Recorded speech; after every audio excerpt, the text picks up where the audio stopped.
from Ohio played the president in the preparation for Mitt Romney. He's getting a lot of credit tonight. John Kerry played Mitt Romney for the president. Not hearing so much about John Kerry. We're going to check in with that. Both candidates clearly threw around some big numbers when they promised to create jobs. Our own Tom Foreman is joining us with a reality check right now. Tom?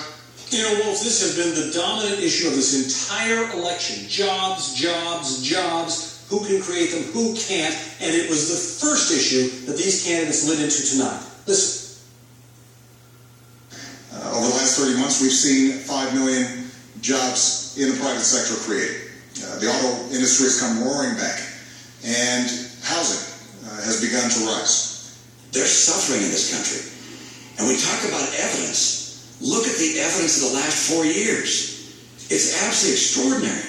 We've got 23 million people out of work.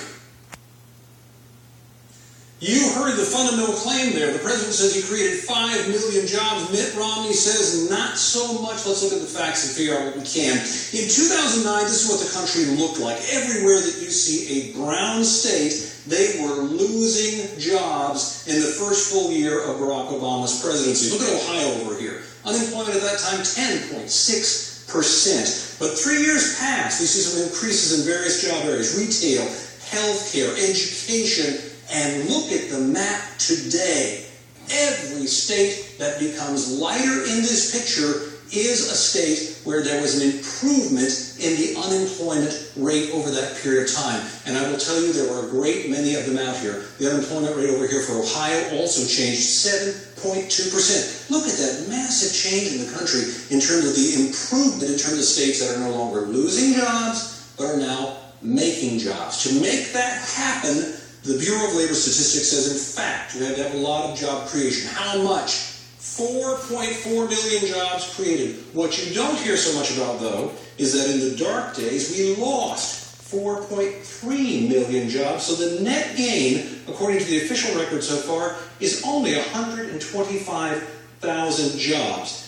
Based on that, even though the president did create a good many jobs here, see a lot of them created in his time, when you look at all of that and you look at the extent of his claim, 5 million jobs created, we have to say that that's simply false. I know many Democrats will say that's because of the Bush years and the economy that he was left. Many voters agree with them, but the numbers simply don't add up quite the way the president would like them to. Well, Tom, Mitt Romney also made a very strong claim out there that there are 23 million people who are out of work. Does that number hold up to scrutiny?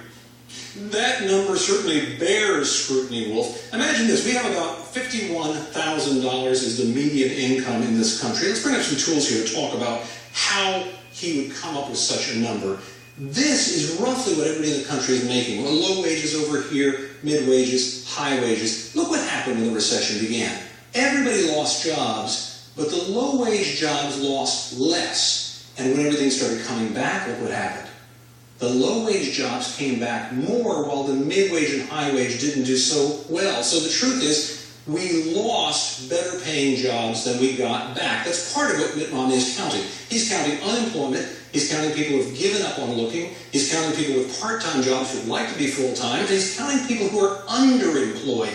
So like Barack Obama, what he's doing is taking some generally okay numbers and he's stretching them to the breaking point. And that makes his claim also false. Wolf. Bottom line, what is the bottom line here when it comes to jobs, the whole issue of the facts of the jobs issue? Who benefits the most? Well, once you push aside all the up and down and everything else, there is an absolute unemployment rate, and we know it is a fact. It's hard for a president to get reelected with a high unemployment rate. Let's look at all the presidents who have been elected since the 1950s, reelected since the 1950s, and the relative unemployment rates. Dwight Eisenhower over here, 4.1%. Richard Nixon, 5.6%.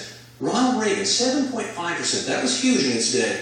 Bill Clinton, 5.1%. The second George Bush, 5.4%. But then, look at Barack Obama over here, 8.1%. That's a whopping number for any president to have to carry into a re-election campaign. Barack Obama made history when he was elected the first time. If he gets reelected again with that number sitting on his shoulders, that will also be historic because no president has done it since Franklin Roosevelt in the 1930s, Wolf, in the fading days of the Great Depression. Interesting. We're going to get a new jobs report coming out Friday morning for the month of September. We'll see what those numbers are, what impact it winds up having. Anderson, back.